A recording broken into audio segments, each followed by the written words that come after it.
Hello and welcome to the third and final part of this short series all about items following the update to the 5e wiki.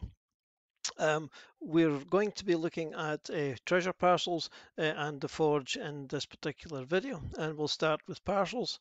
So if we click on the button here down the right hand side under campaign, then we'll get the parcels window. Now, like all windows, you've got the group at the top.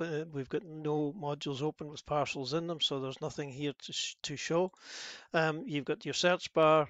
The all button will filter out sharing, and then we've got our editing buttons here. So to create a new item, we just click on the green plus, and we will see the window here for the new treasure parcel. And essentially all we're going to do is just fill this in with what it requires. So down the left hand side here we've got currency, and in the right hand side we've got items, and we've got our usual editing buttons, etc. So down here we've got the various currencies that we've got in our campaign. These are the standard currencies that we have. So if we wanted to have some gold pieces in this treasure parcel, we just click on this box here and type in the amount of gold pieces that we want to have in the parcel, and similarly for the amount of silver pieces, etc. We can add new currencies here if we wanted to. So if we had some other kind of currency, we could add item. We could give this a name, and then we can just add in the amount. Now, it's important to notice that this doesn't change or add this currency to the campaign in general. It just adds this currency to this particular treasure parcel. If we wanted to change the currencies for the campaign, then we would need to go to our currencies option here and then add an item here, and then we could add in our trade bar here. And then when we close all this, close all this out, and if we open up another parcel, if we create a new treasure parcel, then we will find trade bar here has come in as an optional extra type of currency in your campaign. If we close that and get back to our original, this will add this currency to the character when the parcel is given. So if we quickly create a new character here and go to the inventory and then just drag this parcel into the inventory, we can see that it adds a trade bar to the inventory here, along with the amount of items that was in the parcel. You can also edit these entries here. So if you didn't want platinum pieces, you could change it to here. And again, this doesn't change the global thing for your campaign. It just changes it for this particular parcel. And if we drag this into the player characters inventory, then it would add this to the list of list of currencies as well. So down the right hand side here, we're just simply going to be dragging in items. The items can come from anywhere. They can be anything that can be an item essentially. So they can be weapons, armor, treasures, gemstones, magic items, anything you like. And we just simply drag these from our list of items. So if we wanted to add in some adamantine armor here and an acid vial and maybe an abacus or whatever else we wanted to give out in this parcel, we just drag them in. We can you come to the number box here if we wanted to make that 2 abacuses, then we can do so. We can also here we can make the item identified or not identified. So at the moment all of these items are identified, so the player will have no problem in reading all the description of the item when they get them. But if we want to make some of these items not identified, then we can just simply click on that button there, and that will make that item not identified. And the player then will only see the non-ID name and the non-ID description for that item. Obviously these little links here just take us to the actual item description itself. We can also use this button up here to identify all items. So if we click that, then any items which have been not identified in the treasure parcel will become identified. And we have the name here, of course, and we have the lock icon, so we can lock this up once we have finished. So really that's treasure parcels.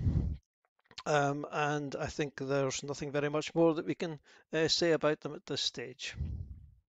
So let's now have a look at the forge. So we'll get rid of this. If we look at the items menu here up at the top, we've got a templates button, and if we click that, this will open up the list of templates.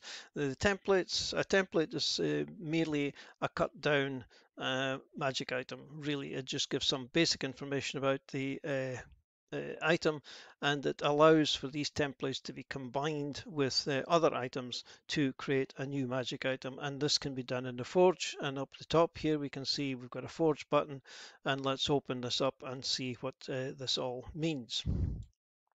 So we've got two windows here, one for equipment and one for magic item template. We've also got a couple of buttons to clear the forge or to actually forge the magic item. And the idea is that we drag in a piece of equipment into this side and a magic item template into this side, and then we click on the forge magic item to create that particular item. So let's go to rings here, and let's also go to rings here. Now, what you're seeing here on the right of the template is just a ring of acid resistance. This is just the template for this. It just tells you some basic information about this particular ring. So let's drag that into our magic item template, or this section on the right here. And on the left, we've got all the different rings that we have. Now, what you see here is obviously going to very much depend on what books that you have open. And you can obviously go to the group here, and you can the sort of filter out by the books that you have open what's in it. So in this case, we've got a bunch of rings, and so let's take the ring of evasion, for example. Now this is, although this is a magic item here, obviously as well, it's not a template, it's an actual item. So this is what we need in here. We need an actual item in here, and we need a template in here. And then once we have got these two in here, we can forge the magic item. It gives us this green tick here, and what we've got now is the ring of evasion and acid resistance. So it's basically combined the ring that we dragged into the left with the template that we dragged into the right. Once we've got our magic item, we can of course unlock it so that we can edit it. We can give it a different name, a different cost, etc. Whatever you want to do. Okay, now there are some restrictions that you need to know about the magic item for. So let's clear these away, and let's go for a piece of armor here, and let's take this as a weapon. So we've got, let's see, adamantine spirit armor here. So let's drag this into the equipment, and this is a weapon here. So let's drag this in and then try and create them, and we can't. And this is because the item on the left and the item on the right must be of the same type. So if we open this up, we can see that this has got a type of weapon, and this one here has got a type of armor. So you can't combine an armor item type with a weapon item type, and that's the same for anything. So you can't combine a potion with a weapon, or you can't combine a ring with a staff, and you can't actually combine a scroll with anything at all. So you've got to be aware that the items that you have on the left and right must be of the same type. Let's clear that. Now, as a kind of exception to this, if we select the wondrous item here and adventuring gear here, then although these items aren't going to necessarily be the same type, because if we open this up, this is obviously a type of adventuring gear, and if we open up this one here, it's a wondrous item. These will combine. So if we drag in an amulet of the plains into our magic item template, and then drag a backpack into equipment, and we can find that we can actually combine the adventuring gear items with wondrous items to give you various magic differences. So we've got a backpack of the plains here. Now you're not actually restricted to just a single item. Let's clear this again. Let's get this down to weapons, and let's get this to weapons as well. And in fact, let's further refine this search. And we now have these three here, weapon 1, 2, and 3. So let's drag in weapon plus 3. And let's also drag in vicious weapon as well. So these are two magic item templates, a vicious weapon and a weapon plus 3. Let's have a look at this battle axe. Let's drag in the battle axe plus 1 into here.